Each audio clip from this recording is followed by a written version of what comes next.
Bienvenida Hispanoamérica. Esto es la Academia, café virtual, científico y cultural. Y siguiendo nuestra habitual costumbre de divulgar a los principales exponentes de ciencia hispanoamericana, hoy tendremos un invitado, como todos, de lujo. Ni más ni menos que el arqueólogo Yedu Sagárnaga Meneses de la República de Bolivia. Para quienes no lo conocen, es el referente absoluto de la arqueología andina, especialmente en una temática apasionante, la chulpa. Hoy vamos a ver de qué se trata esto de las chulpas, los chulperíos. ¿Qué es? ¿Es la expresión de qué cultura? ¿Qué importancia tenía desde el punto de vista social? Y actualmente hablaremos sobre conservación del patrimonio.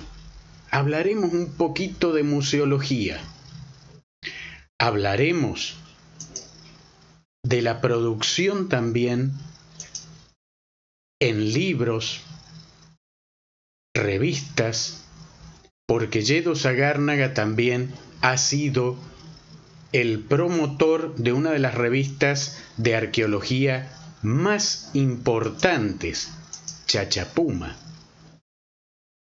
Y actualmente está terminando un libro sobre justamente su tema preferido. El tema, la chulpa. Lo que estamos viendo justamente en esta foto. Ya saben cuál es nuestro lema. Por la razón y por la ciencia, aulas abiertas, conocimiento compartido. Compartamos, los quiero invitar cordialmente a compartir el conocimiento científico, a hacer, aportar un granito de arena en este proceso de alfabetización científica que tanto necesita la sociedad. Por eso los quiero invitar cordialmente a que se suscriban a mi canal de YouTube, a que compartan los programas de la Academia. Suscríbanse, hagan sonar esa campanita que está al lado del botón de suscripción para recibir el aviso de los futuros programas que publiquemos. Sin más, acompáñenme a esta tertulia espectacular con el arqueólogo Yedu Sagárnaga Meneses.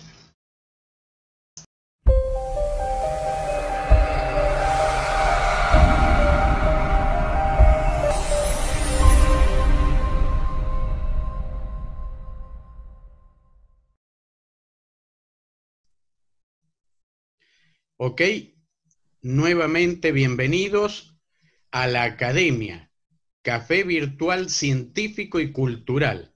Y, como habíamos prometido en el programa de hoy, tenemos un invitado muy especial, ni más ni menos que el arqueólogo Yedu Sagárnaga Meneses, todo un referente en el tema de arqueología andina y especialmente boliviana. Y para los que ya lo conocen, sabemos que su debilidad, su corazoncito, son las chulpas. Pero, primero que nada, bienvenido, querido amigo Yedu. Bienvenido al canal y bienvenido al programa. Muy amable, estimado Enrique. Y un saludo cordial a todos los que siguen tu canal. Bien, querido amigo, no hay que olvidarse que este programa es un programa de divulgación científica. Entonces, la idea es la alfabetización científica y cultural de la sociedad. En este entendido, expliquémosle, o mejor dicho, explícale a doña Rosa el motivo de tu corazoncito, las chulpas. Cuando hablamos de chulpas, esas chulpas hermosísimas que estamos viendo a tu espalda, ¿de qué estamos hablando cuando hablamos de chulpas, querido amigo?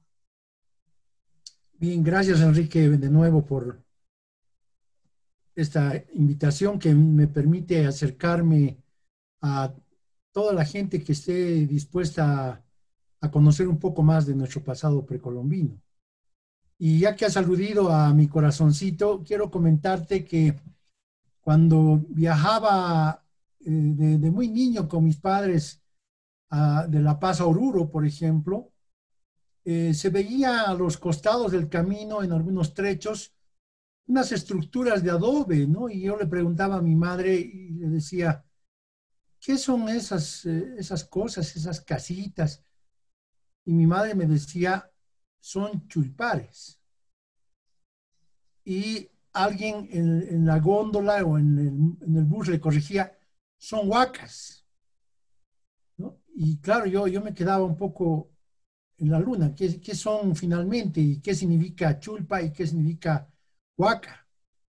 Bueno, desde hace más o menos 20 años yo me he aficionado al estudio de los chulpares. He tenido un acercamiento muy fuerte a partir de, sobre todo, el año 96, en que hicimos una prospección, un reconocimiento arqueológico entre Patacamaya y Tambo Quemado.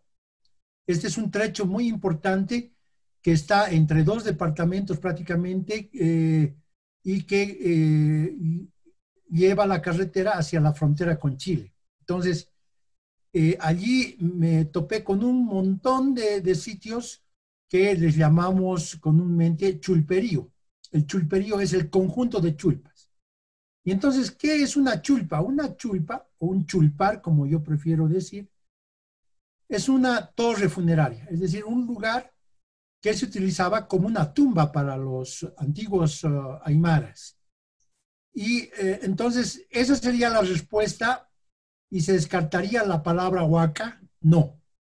Huaca significa en lengua aymara sagrado. Entonces, es importante entender que en la época prehispánica, sobre todo entre los años 1200 y 1450 después de Cristo, cuando teníamos en funcionamiento, diríamos, los señoríos de habla aymara, los aymaras dedicaron gran parte de su esfuerzo, gran parte de su vida cotidiana a la edificación de estas torres y al enterramiento de sus muertos dentro de estas torres que también reciben el nombre en la literatura como casas tumba, porque efectivamente son casas para los muertos, ¿no es cierto?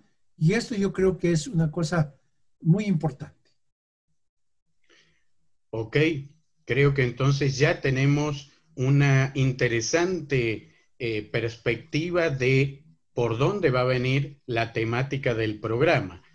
Ahora bien, querido amigo, cuando hablamos entonces de chulpas, estamos hablando de una parte importante de nuestra historia, de nuestra cultura.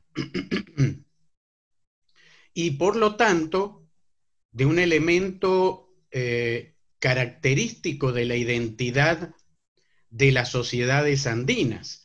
De la misma manera que las pirámides de Egipto son un poco como la huella digital de ese país, ¿podríamos decir lo mismo con respecto a las chulpas en el área andina?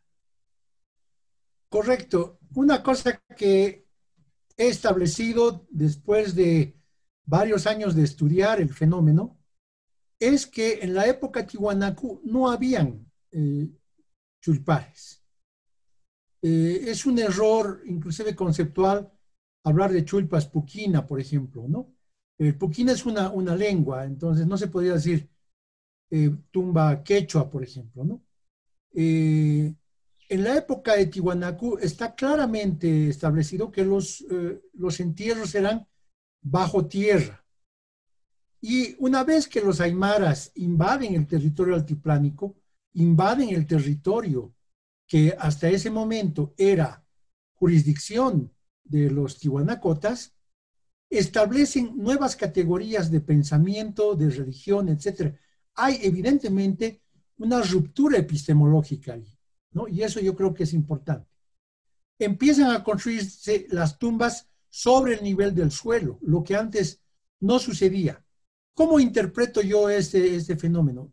Ya lo acabo de decir, es un cambio en el pensamiento y en el concepto religioso, en los sistemas de creencia.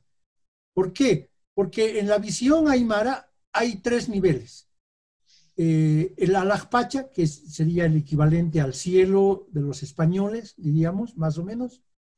El Acapacha, que es donde todo permanece, todo está en vida, las plantas, los animales, los seres humanos. Y el Mancapacha, que es el subsuelo, el espacio inferior, el inframundo, diríamos, donde más bien todo está inerte, todo es muerto. Entonces, cuando a tu ser querido lo entierras en el Mancapacha, lo estás condenando a lo inerte. Entonces, en el pensamiento aymara, ellos querían mantener a los muertos, a sus muertos, en el Acapacha, que es el espacio donde todo vive, porque ellos esperaban que sus seres queridos, sus antepasados, se mantengan con ellos, de tal manera que empezaron a construir estas que llamamos torres funerarias, ¿no? Y entonces se quedaban en el Acapacha, ¿no? Esto yo creo que es fundamental para entender por qué dedicaron tanto esfuerzo a las torres. Hay en Bolivia y en el Perú un poco menos, porque básicamente los carangas, los pacajes, un poco los lupaca y los colla hicieron torres, y la mayor cantidad de chulperíos está sin duda en territorio boliviano, aunque las torres más grandes están, por ejemplo, en el departamento de Puno, en Sillustani. Hay un gran esfuerzo que están dedicando en estas torres. El cronista español Pedro César de León, que fue el primero que habló de estas torres, más o menos en 1535, dice, es notorio, no estoy repitiendo, estoy hablando de memoria. Es curioso ver cómo los aymaras le dedican más esfuerzo a la casa de sus muertos que a sus propias casas. Eso es muy significativo porque ellos hacían sus casas de adobe, al poco tiempo se les caía, no importaba, volvían a construir probablemente. Las torres de sus muertos tenían que permanecer y por eso hay tanta cantidad de chulperíos todavía en Bolivia, aunque por supuesto más de 500 años después se están degradando y eso es obvio. Pero el sistema constructivo ha sido un sistema tan importante y tan interesante como esta torre que estamos viendo en la fotografía. Son adobes que son colocados en fresco, no esperan a que se seca. Entonces, se los coloca y se va tejiendo. Es decir, no construían como en el concepto occidental moderno que tenemos de construir una casa, sino que tejían su morada, la última morada, digamos, ¿no? Y son adobes alivianados porque tienen una composición de barro con una gran cantidad de paja y se los envolvía como para hacer una figuración, como si fueran panqueques, ¿no? El relleno, que sería el dulce de leche, diríamos, en el caso de los adobes es la paja. Se los envolvía y fresco se lo iba colocando según un patrón que ellos establecían antes de la construcción, ¿no? Querido Además amigo. es importante... Sí. Sí, No, continúa, por favor, continúa. Es importante observar que los muertos, tenemos una cantidad apreciable de momias aymaras, sobre todo en Oruro, Potosí, Cochabamba, La Paz. y también hay fuera del país, por ejemplo, una colección que se llevó Bandelier a principios del siglo XX, posee unas cuantas momias. No tenemos la cantidad de momias que nos gustaría tener, ¿no? Si estas torres nunca hubieran sido tocadas, tendríamos miles, decenas de miles de momias. Lastimosamente nuestras colecciones son bien pobres. No creo que en el Museo Nacional de Arqueología de La Paz habrán unas 25 momias, en Cochabamba otro tanto, en Oruro tal vez un poco menos. Entonces tenemos muy pocas colecciones, pero los especímenes que tenemos, no quiero parecer irrespetuoso, para mí son especímenes, ¿no? Pero los cuerpos humanos momificados que se poseen dan cuenta de que se hacía un tratamiento a los cuerpos una vez que fallecía la persona, ¿no? Entonces, hay un intento por conservar los cuerpos. Una momificación, como tú sabes, Enrique, hay dos tipos de momificación, la momificación natural y la momificación artificial. Aquí lo que ha sucedido es que se ha producido un tipo de momificación artificial, es decir, exprofesamente hecha. De tal manera que había un intento importante por parte de los aymaras por conservar los cuerpos, ¿no? Entonces ahora, en el siglo XXI, lo que hacemos los arqueólogos es establecer 4 fases en el estudio de la arqueología funeraria o arqueología de la muerte, ¿no? El espacio, que podemos decir necrópolis, la tumba, el muerto, y el cuarto elemento que es muy importante es el ajuar funerario. Es decir, así como tú has mencionado a los egipcios, los aymaras y muchas otras culturas, por lo menos en los Andes, los paracas, los nazcas, los chimú, los moches, los in, todos enterraban a sus muertos con una cantidad de atributos, de elementos, de artefactos, ¿no?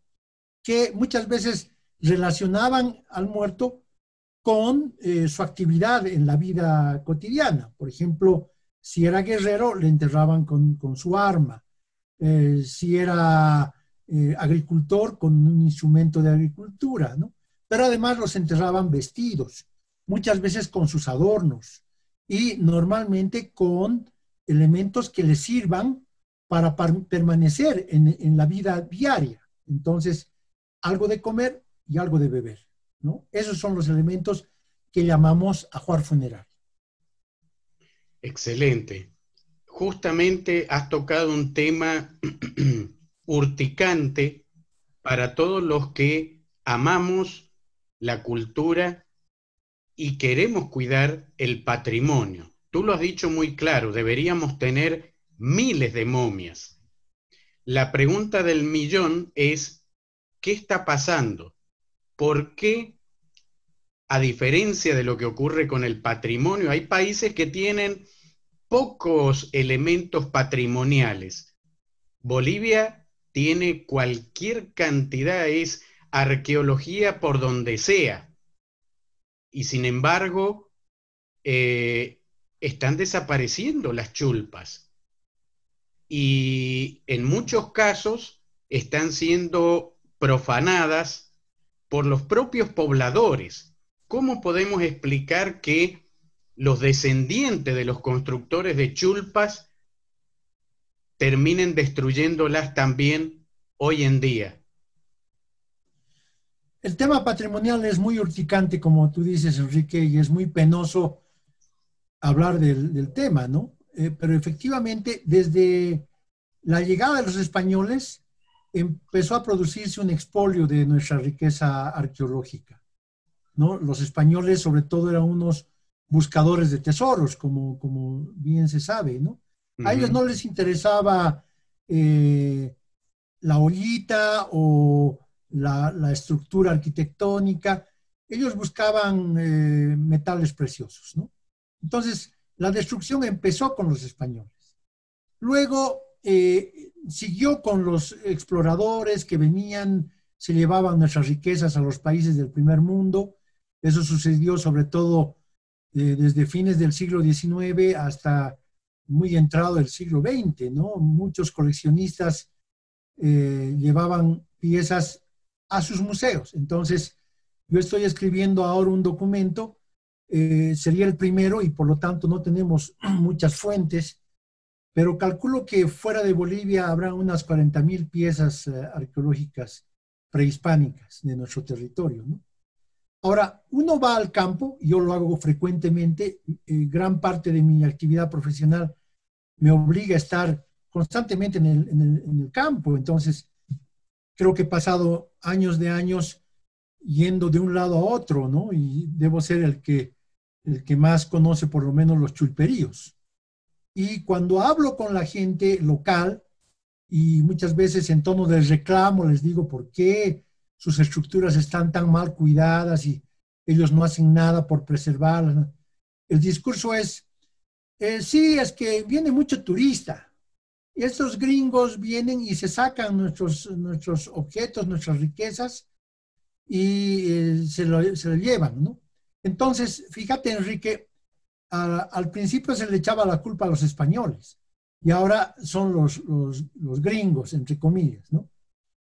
Las comunidades locales no hacen nunca nada en contra de ellos, ¿no? De los sitios arqueológicos, son santas palomas, ¿no? Y quiero decirlo claramente, porque sé que tu canal además se difunde no solamente en nuestros países, Ecuador y Bolivia, ¿no? Sino llega a Toda muchas partes Hispanoamérica. del mundo, toda Hispanoamérica, ¿no? Con claridad debo decir que los principales depredadores de los sitios arqueológicos en Bolivia son las propias comunidades indígenas. Eso me parece terrible. Tú sabes bien, querido amigo, yo soy biólogo, pero por alguna extraña razón las chulpas también me han llegado al corazón, tú lo sabes bien, y me pasó un poco lo mismo que a ti. La primera vez que yo recorrí todo el altiplano orureño, entre Tambo Quemado y La Paz, quedé fascinado. Yo decía, ¿qué son esas torres?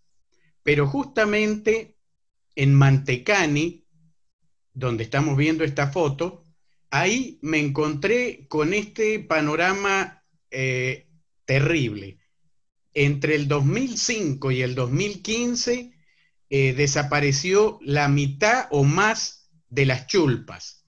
No las terminé de contar, pero de acuerdo a la documentación fotográfica, comparando 2005 con 2015, desaparecieron más de la mitad de las chulpas. Pero eso no fue todo. Me encontré con un panorama horrible. Las chulpas que habían quedado en pie, como esta que estamos viendo en pantalla, o esta, yo les pregunté a los comunarios por qué se salvaron. Y me dijeron, es que esas chulpas las utilizamos como baño. Y efectivamente, en esta foto se puede ver el interior de la chulpa utilizado como baño. Exacto. Me pareció algo espantoso. Y las otras que estaban volteando, también les pregunté y me dijeron, no, lo que pasa es que necesitamos terreno para cultivar la papa. Pero ¿cuánto le ocupa de terreno? Tampoco es que digamos que la chulpa ocupa una gran superficie. Y lo otro que me chocó muchísimo, y me gustaría ahí sobre todo escuchar tu opinión como arqueólogo, fue la falta de respeto mostrada hacia el interior de la chulpa. Porque me encontré en las chulpas destruidas osamentas por todos lados, tiradas, las calotas de los cráneos por todos lados. Entonces, realmente me resultó algo chocante, porque uno dice, pucha, no sé, una momia egipcia se la cuida, pero con un celo increíble. Y yo digo, ¿en qué estamos fallando en Latinoamérica, en Bolivia? ¿En qué estamos fallando para no sentir de la misma manera? Tu Bueno, opinión, querido amigo. yo creo que has tocado un tema muy álgido, ¿no? En mi recorrido por los departamentos de La Paz y Oruro principalmente, me he topado con chulpares que estaban siendo utilizados como corrales de oveja, por ejemplo, o para guardar leña, para guardar productos agrícolas, en algunos casos como parte de muros. Inclusive en Curahuara de Carangas yo tengo una colección muy grande de fotografías. Lastimosamente no las he preparado para compartir con ustedes ahora, pero en Curahuara de Carangas, por ejemplo, hay una casa eh, y una de los muros de esa casa es un pedazo de chulpar, que más bien no lo han volteado, pero lo han reutilizado. Eso todavía está bien, porque el ser humano reutiliza muchas veces cosas del pasado, eso me parece bien, ¿no? Eso se lo Pero ven. donde me he indignado es llegar a varios sitios, por ejemplo, aquí mismo en la ciudad de La Paz hay un sitio arqueológico muy próximo a la zona de Achumani, donde permanece en pie un par de chulpares, ¿no? Y estaban siendo utilizados como baños, ¿no? Y llegar a Mantecani ha sido lo mismo. Ahora, tú has debido llegar un año después que yo, entonces veo en tu fotografía que ha aumentado la cantidad de excremento y papel higiénico, ¿no? Y eso realmente demuestra el poco respeto, el poco interés de las comunidades. Tú preguntabas, ¿en qué estamos fallando en nuestros países latinoamericanos? ¿No? Porque una cosa similar también he visto en Nazca, por ejemplo, varios lugares donde están apareciendo en medio del desierto calotas humanas y rato antes ha estado el huaquero por ahí sacando algunas vasijas probablemente, pero deshaciendo el cuerpo sin ningún respeto, ¿no? Y aquí eso se ve bastante en varios lugares. Estamos fallando en la educación, estamos fallando en un tema en el que tú estás incidiendo fundamentalmente ahora, que es la divulgación. Cuando no se divulgan los valores, la gente ignora, ¿no? Y le da lo mismo de destrozar. Un gran amigo mío dice, no se ama lo que no se conoce. No sé si lo conoces, Enrique Richard se llama, ¿no? Me resulta conocido. Y entonces, yo creo que gran parte de la culpa la tenemos los propios arqueólogos. Muchos de mis colegas están encerrados en una cúpula de cristal, una bola de cristal, hacen sus papers, como decimos en el mundo académico, para los propios arqueólogos o académicos, ¿no? Y no sé si compartirás conmigo la idea, Enrique, pero la ciencia por la ciencia no tiene sentido, sobre todo si estamos hablando de ciencias sociales, ¿no? La arqueología tiene que llegar en su principal mensaje, que es la reconstitución del pasado prehispánico para las actuales y futuras generaciones, ¿no? Si nosotros nos quedamos en el articulito publicado en la revista Tantos, ¿no? Que es una revista indexada y que me va a significar felicitaciones, tal vez hasta me promuevan, no he hecho nada, ¿no? Tengo que entregar el fruto de mi conocimiento a la sociedad. Y eso yo creo que es fundamental, ¿no? Totalmente de acuerdo. Obviamente que comparto eso, si no, no estaríamos haciendo este programa. Yo soy un convencido de que es fundamental la alfabetización científica y cultural de la sociedad. Si doña Rosa no se empodera de lo que tenemos, no podemos hablar luego de conservarlo. Como bien indicaste tú, siempre digo, nadie ama lo que no conoce, pero también es fundamental, hay gente que me dice, ¿y por qué hay que amar?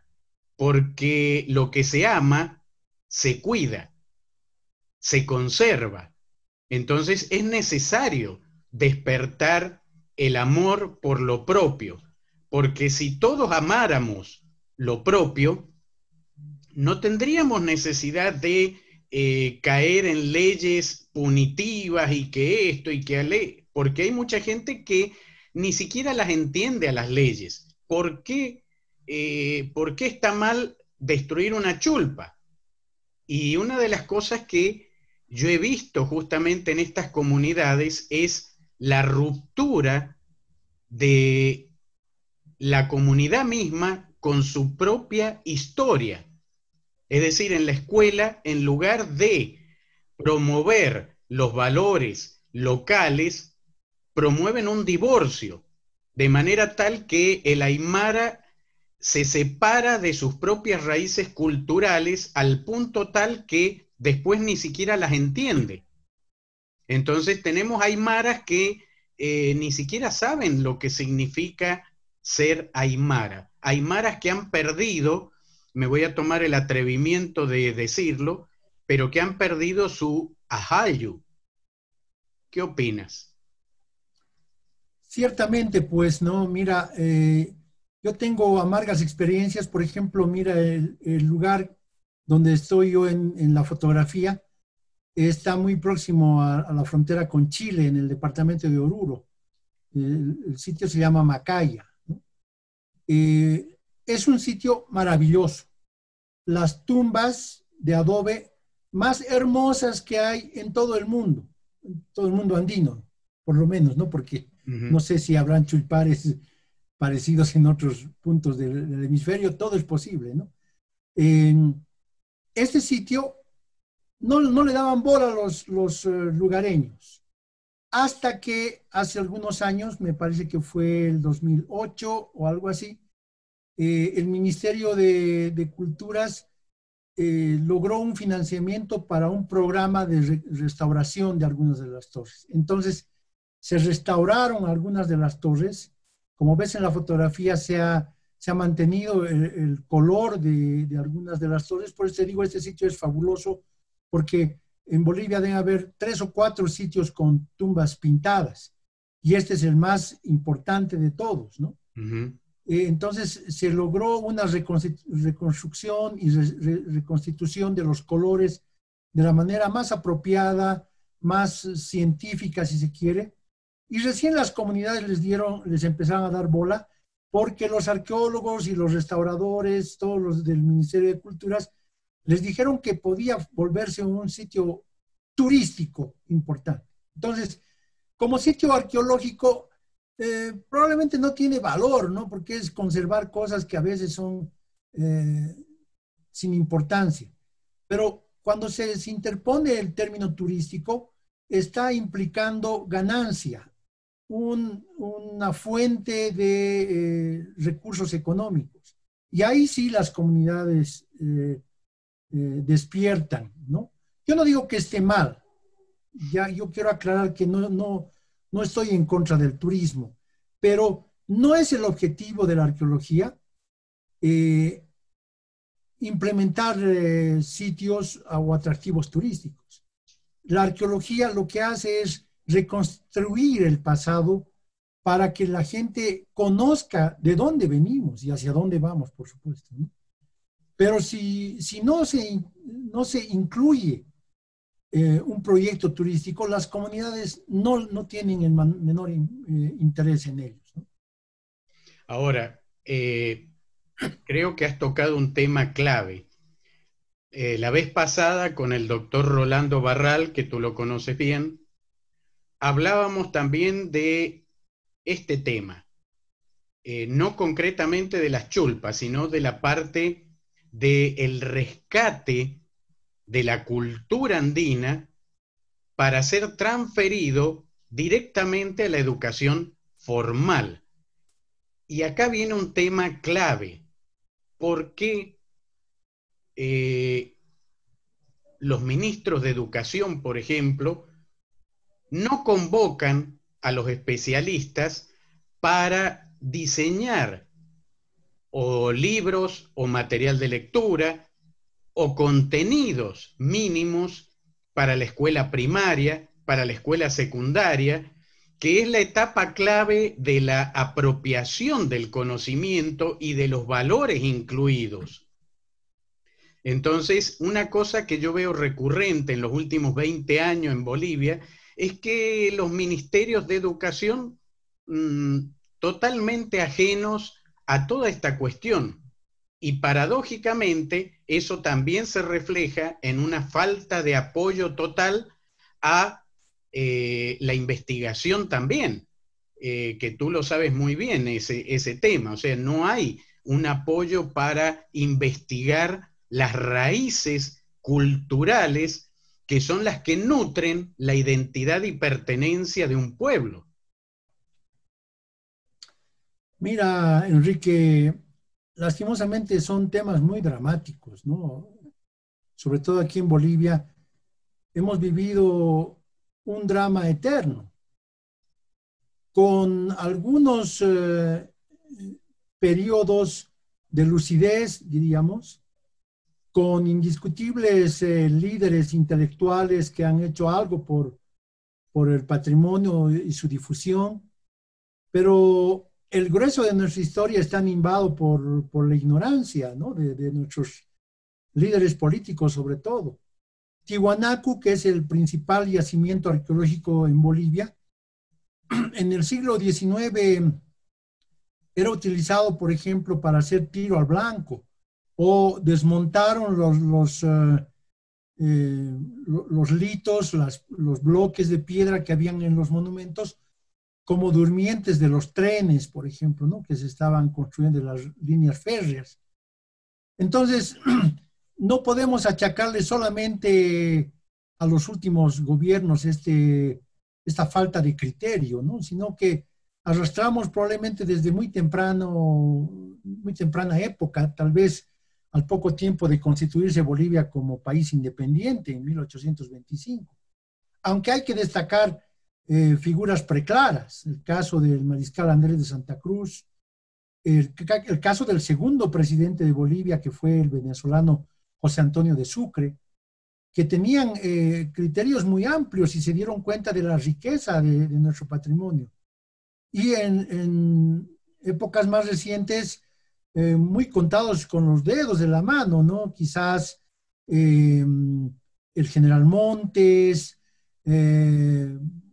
tal vez el presidente Paz, Víctor Paz, y pare de contar, yo hago el esfuerzo por pensar en alguien más y creo que no hay, ¿no? Tal vez hasta me atrevería a mencionarlo al tirano Banzer, que algo hizo por la cultura, ¿no? Pero después no hay mucho criterio y hemos pasado además las peores épocas en los últimos 14 años, cuando se encumbró en la presidencia un presidente indígena y todos los arqueólogos, antropólogos, historiadores y ramas anexas estaban esperanzados en que la figura podría cambiar. Esperanzados en qué figura que podría cambiar, el fomento a la investigación, el fomento a la difusión, el cambio estructural en la educación, ¿no? Compartimos la preocupación con Rolando, contigo, que los programas de educación son obsoletos, tienen que modificarse, tiene que hacerse mucho énfasis en la cultura andina, pero ¿qué es lo que sucede? En los ministerios se contrata muchísima gente, lo mismo en los museos y en otras instancias, y esa gente tiene que hacer porque ahí la tienen. Yo he tenido discusiones, por ejemplo, con la gente de la Alcaldía Municipal de La Paz. Les digo, esa exposición de tal museo no me convence, es más un arreglo estético que un arreglo museográfico, ¿no? Y me dicen, no, pero nosotros tenemos nuestros propios arqueólogos, o sea que te agradecemos el interés, ¿no? Los arqueólogos independientes, muy poco apoyo vamos a tener, ¿no? Tenemos que estar dentro del ámbito estatal para que se nos atienda, ¿no? Y así ha funcionado en los últimos años. Este último gobierno de transición, nosotros decíamos, bueno, van a poner la casa en orden o tal vez no hagan nada, pero es mejor no hacer nada a hacer las cosas peor que lo que se estaba haciendo, ¿no? Y yo quiero declarar abiertamente que han ocurrido recientes hechos que los considero negativos totalmente. Por ejemplo, algo inaudito, el cierre del Ministerio de Culturas, ¿no? Y por detrás, las instituciones que tenían que ver con el ministerio, las instituciones afiliadas a ese ministerio. Entonces, parece ser que la idea, el propósito del gobierno de transición es cerrar, por ejemplo, el Instituto Nacional de Arqueología, que, bueno, ha cambiado de nombre en los últimos años. El último nombre es Unidad de Arqueología y Museos, y cerrar el Museo Nacional de Arqueología, que además en ese momento está, ambas instituciones están bajo un señor que no tiene nada que ver con arqueología. Es un pastor evangélico de apellido Silva. No lo conozco personalmente, no me interesa, pero mi padre desde muy pequeño nos decía, zapatero a tus zapatos, es un viejo adagio, ¿no es cierto? Yo no sé en qué momento los proverbios han perdido validez en nuestra sociedad, ¿no? No puedes hacer algo para lo cual no has sido formado. Entonces, se ha cerrado el museo, se ha cerrado el instituto, lo han puesto a este señor, y en ese momento estamos en el limbo, no sabemos si va a continuar, van a llamar a concurso de méritos, que sería lo apropiado, o querrán deshacerse de estas instituciones, ¿no? Y en ese caso, estos dos ámbitos, ¿cómo quedan? Porque el Instituto de Arqueología regula la actividad científica arqueológica en el país, y el museo guarda las mayores riquezas arqueológicas que hay en Bolivia. ¿Qué va a pasar si se cierra el museo? Van a vender las piezas, las van a obsequiar a un museo extranjero, las van a deshacer, se las van a llevar a su casa. No sabemos absolutamente nada. Y lo digo con vergüenza, ¿no? Porque esto está sucediendo en mi país, el país que me ha visto nacer y al cual yo amo. Bueno, no es mi país de nacimiento, pero tú sabes que yo amo Bolivia. En cierta manera puedo decir que estoy casado con Bolivia. Entendemos. Por mi esposa, pero bueno, creo que has tocado un tema álgido. Lo que tú dices, zapatero a tus zapatos, es un tema preocupante, no solo en Bolivia, es un tema preocupante en prácticamente todos los países de Latinoamérica. Fíjate tú, querido amigo, que en la academia, en la universidad, ahora está todas las universidades prácticamente están locas con el tema del currículum por competencias. Entonces, charlando con colegas míos aquí en Ecuador, en su momento en Bolivia, me decían, bueno, no es tan complicado, hay que cambiar donde antes era objetivo, ahora ponemos las competencias, no es tan complicado. Y yo les decía, es complicado, porque el currículum por competencia está planteado para un cambio total de filosofía educativa. Y ese cambio se refleja en la paradoja de las competencias. Y me dicen, ¿y cuál es la paradoja de las competencias? La paradoja es que vos no puedes desarrollar en un estudiante las competencias que tú no tienes. Si tú nunca hiciste una operación de corazón abierto, no puedes enseñar una materia que se llame cirugía cardiovascular, porque no importa cuántos libros hayas leído, eso no te da la competencia para enseñar la práctica. Entonces, lo de zapatero a tus zapatos, hoy más que nunca, debería ser no solo una frase, eso está incluido, metido adentro del currículum por competencias. Tú has tocado un tema clave, o sea, dijiste los museos deberían llamar a concurso. Mencionaste el caso de ese pastor, correcto, es un poco lo que yo acabo de decir de el que nunca agarró un bisturí, ¿cómo va a enseñar cirugía? Y en este caso, el que nunca se ensució y no hizo una excavación arqueológica y rescató y publicó, etcétera, etcétera, leyendo un librito no es lo mismo. Teniendo idea no es lo mismo. A mí me encanta el tema este de las chulpas y qué sé yo, pero yo de excavaciones arqueológicas no tengo idea. No tengo idea, ni me voy a poner, yo esa foto que mostré, la saqué a la foto, pero no toqué absolutamente nada, porque incluso yo sé que si uno toca algo, modifica, es como modificar la escena del crimen, más o menos igual. Pero eso es todo lo que yo sé. Entonces, obviamente, coincido totalmente contigo. Número uno, zapatero a tus zapatos. Y número dos, las competencias. O sea, no solo es llamar a concurso, sino también que la selección sea realizada de acuerdo a las competencias necesarias para el cargo que se está concursando. Porque si no, yo llamo a concurso, pero, este me cae más simpático, este tiene carátula rosada en el currículum, que ya sabemos lo que significa eso.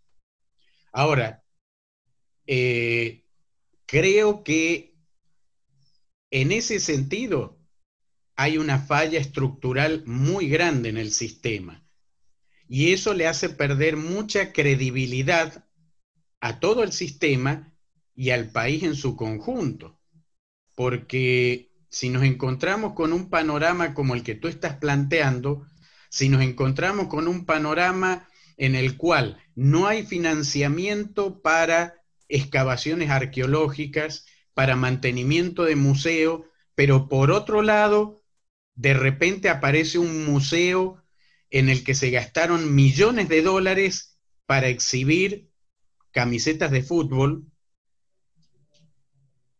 ¿Qué tipo de imagen estamos dando ahí? ¿Qué opina, querido Enrique, Yedu, del Museo de Orinoca? sí, sí, ya sé a cuál te refieres, a mi querido museo, mi preferido, dices, ¿no? ¿Tu preferido? Mi preferido.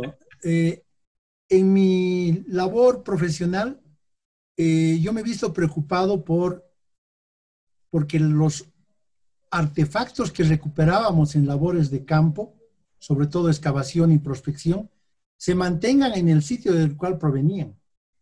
Entonces, he impulsado la edificación o la implementación de 4 pequeños museos. Son pequeños museos.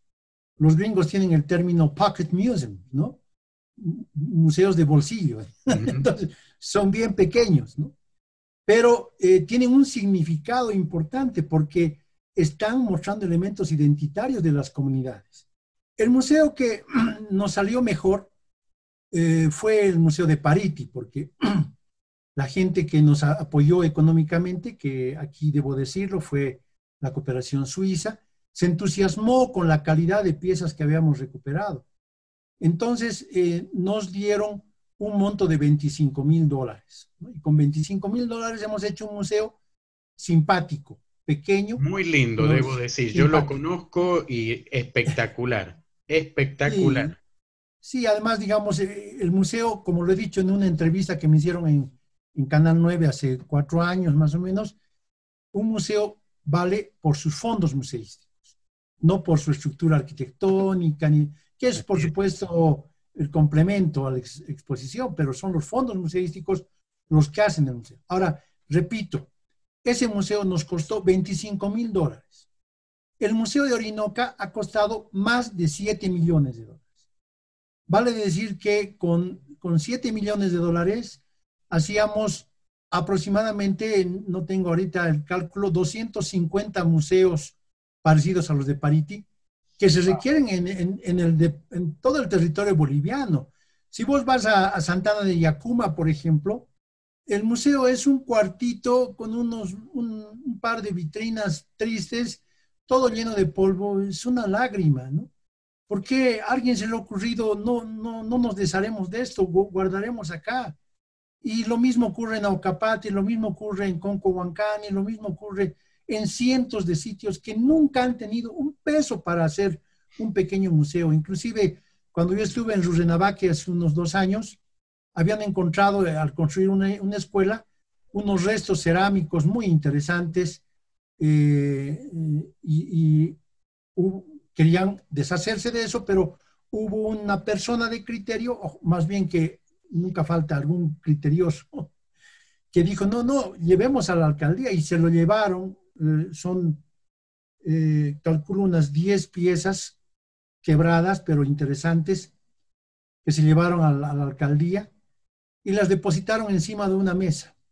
Entonces yo llego ahí porque justamente estaba haciendo una labor de monitoreo arqueológico, y me comentan y me dicen, mira, arqueólogo, hemos encontrado esto, y ahora ¿qué hacemos? Yo digo, eso hay que conservar, porque ustedes no disponen de un ambiente, no podemos comprar vitrinas, ni siquiera habían limpiado las piezas, estaban llenas de tierra, una limpieza muy superficial. Entonces yo les dije, hagamos algo, pero necesitamos pequeños fondos, no vamos a requerir millones, pero sí comprar algunos muebles, porque si está sobre la mesa es muy fácil de que desaparezcan, ¿no?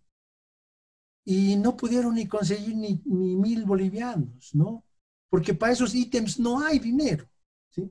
Pero casi todas las alcaldías, y eso me consta porque he trabajado en tantos municipios, todos los gobiernos municipales tienen un ítem que se llama turismo, ¿no? En su POA, que puede ser a veces de 300 bolivianos, como puede ser de 4.000 bolivianos, ¿no?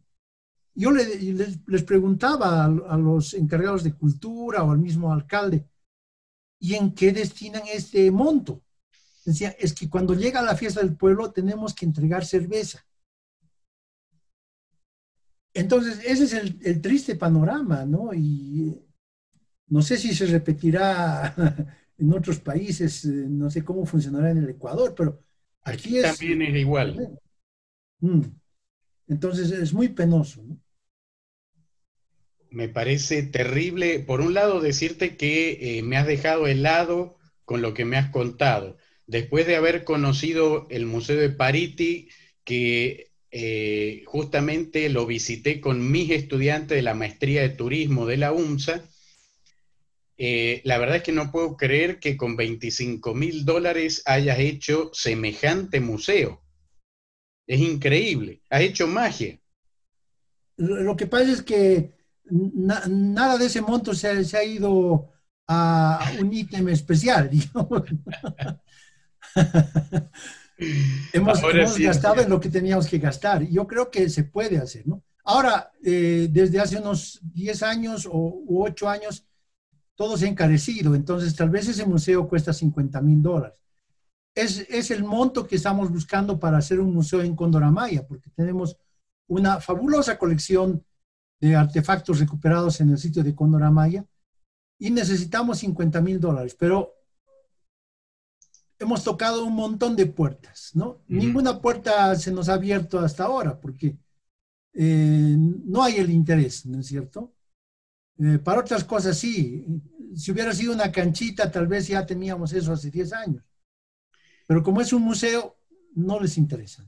Qué pena, querido amigo, que no haya financiamiento para la cultura. Realmente, bueno, cuando yo visité Cóndor Amaya, quedé fascinado, fascinado. Y justamente le decía a mi esposa y a mi hija, qué lindo sería si hubiera un museo del sitio aquí, porque incluso había un cartel que después voló, no sé qué pasó, pero un cartel que donde estás tú, hay una foto tuya presentando el sitio de Cóndor Amaya. Sí, justamente las fotos que nos estás mostrando son de Condoramaya, ¿no? Este sitio Correcto, correcto. que lo conocí de casualidad el año 97, cuando hacíamos una prospección por ahí cerca. Lo vi a la distancia, son 3 kilómetros desde la carretera, y dije, eso es un chulperío, ¿no? Y fue un amor a primera vista. Entonces, desde ese año hasta ahora, que ya estamos en el 2021, nunca he dejado de estar vinculado con ese sitio. Y he hablado con todas las comunidades, las autoridades que han ido cambiando año tras año. He tenido una última reunión a fines del año pasado, justamente para ver el tema del museo. y algún representante de las comunidades me dijo, el licenciado, usted no se preocupe del museo, usted entréguenos nomás las piezas, nosotros ya sabemos de dónde vamos a sacar plata para el museo. Por una parte me alegré porque significa que sí se va a hacer el museo, pero por otra parte sí me sentí frustrado porque estar casado con un sitio sin haber visto un interés económico en mi investigación, sino habiendo depositado todo mi esfuerzo y cariño al sitio, mi apasionamiento, porque la gente me dice, eres apasionado. Soy un apasionado de la arqueología y sobre todo del estudio de los chulpares. Y con esa frase, con esa oración, me estaban diciendo, usted váyase, que ya no lo necesitamos, ¿no? Patada en el trasero, como se dice vulgarmente. Claro, claro. Qué pena, qué pena. Pero eso además ha quedado así, ¿no? No sobrevinieron otros problemas, luego esta cuarentena que nos tiene a todos un poco arrinconados, y bueno, ya menos mal que la colección está depositada en un lugar seguro, que es la bodega cultural del Instituto de Investigaciones de la Carrera de Arqueología y Antropología de la UNSA, que tiene sus predios nuevos, diríamos, en Cotacota, ¿no? O sea que hay un buen sitio donde las piezas están a buen recaudo, pero nuestro deseo, nuestro sueño sería que se pueda hacer un museo de sitio, ¿no? Es un panorama bastante desolador el que has planteado, porque no solo afecta a la arqueología, sino a todo el panorama cultural. A mí realmente creo que me duele tanto como a ti. Yo recuerdo hace 15 años atrás, ya no me acuerdo cuánto ha sido, que estuvimos tomando un café en La Paz, no sé si te acuerdas de eso, y me mostraste tu libro de chulpas.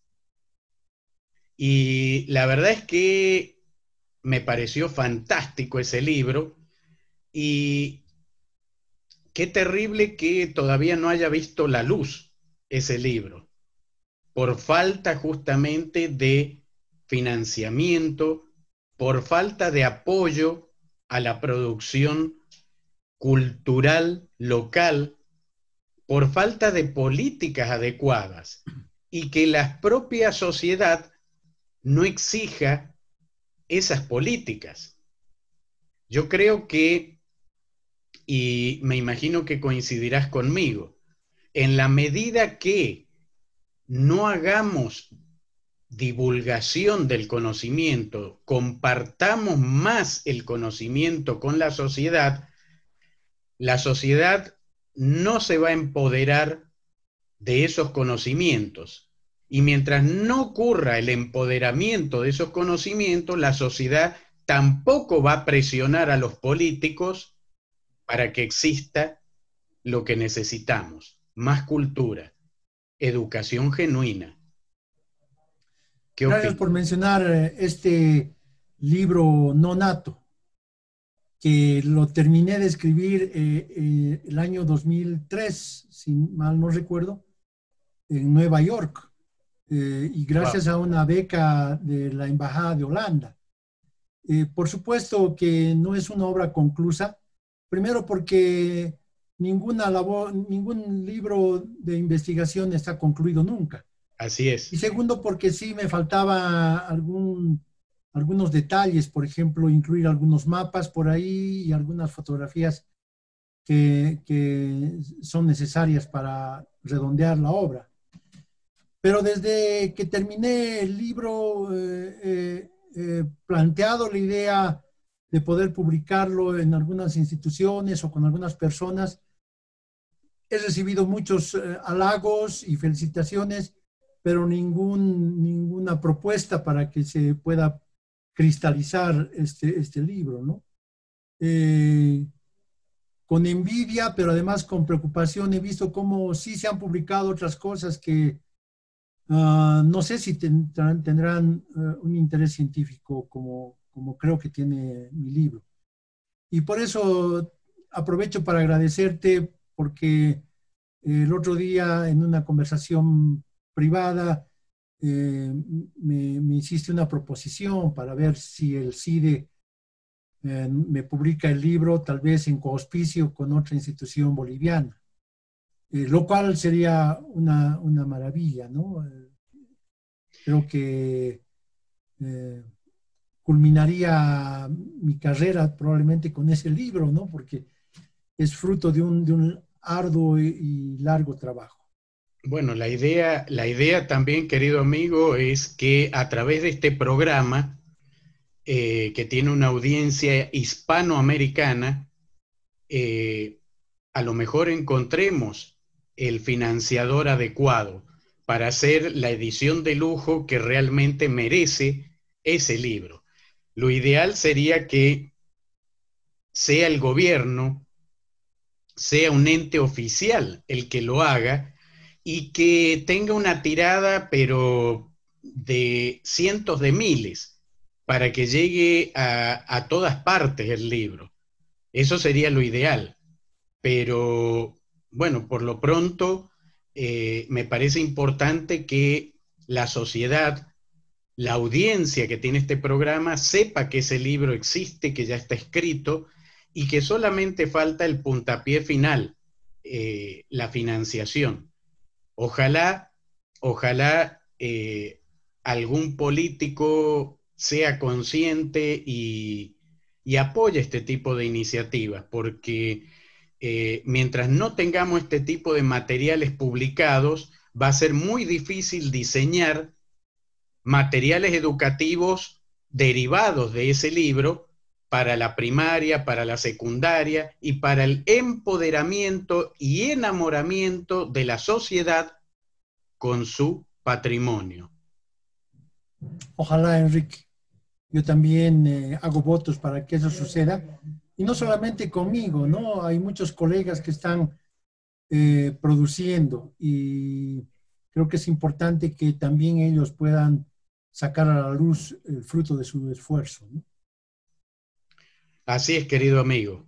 Bien, hemos llegado al final del programa. No sé si quieres hacer alguna reflexión final de cierre. Bueno, mira, Enrique, si me permites, ya que hemos hablado de tantos temas, me gustaría agradecer. Yo creo que el agradecimiento es un elemento importante cuando tú has desarrollado una labor eh, más bien callada, pero siempre ha habido alguien que te ha dado el espaldarazo, ¿no? Y quiero mencionar aquí a algunas instituciones como la Academia de Finlandia, la Universidad de Helsinki, eh, eh, la cooperación suiza, la Embajada de Holanda, la Embajada de los Estados Unidos y actualmente las instituciones a las que pertenezco, la carrera de arqueología de la Universidad Mayor de San Andrés, el Instituto de Investigaciones Arqueológicas y Antropológicas de la misma universidad que está a la cabeza del doctor José Tejero, también una alusión personal a Uber Catacora, que es el director de la carrera de arqueología, y bueno, a todos los que han apoyado esta labor de tantos años, que ojalá pueda plasmarse en esta publicación que has mencionado. Y a ti, Enrique, porque no solamente me abres las puertas a tu programa, que tiene tanto valor, sino que me has abierto las puertas a muchas cosas, ¿no?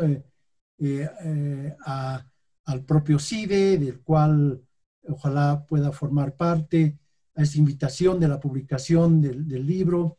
Y lo que es más valioso, querido Enrique, esa amistad que me has brindado a lo largo de todos estos años, porque ya son como 20 años que nos conocemos y somos Así amigos. es.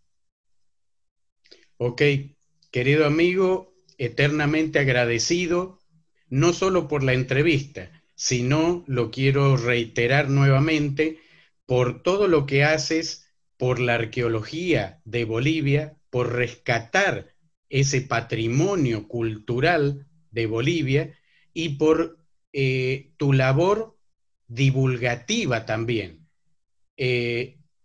Divulgativa que realizas a través de programas de televisión, radio y por supuesto con esos emprendimientos casi quijotescos, podríamos decir, como haber hecho una revista exclusivamente de arqueología, Chachapuma, que realmente me parece algo súper meritorio.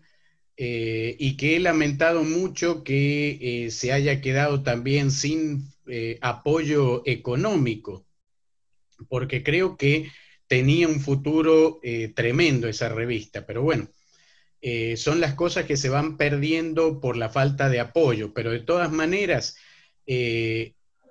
decirte lo que te digo siempre, no bajes los brazos, y sigue adelante porque no estás arando en suelo árido, en suelo estéril, estás arando en suelo fértil, mucha gente valora tu trabajo y por esa gente es que no hay que bajar los brazos, querido amigo. Gracias por tus palabras, Enrique. Tú también, adelante. Un abrazo enorme.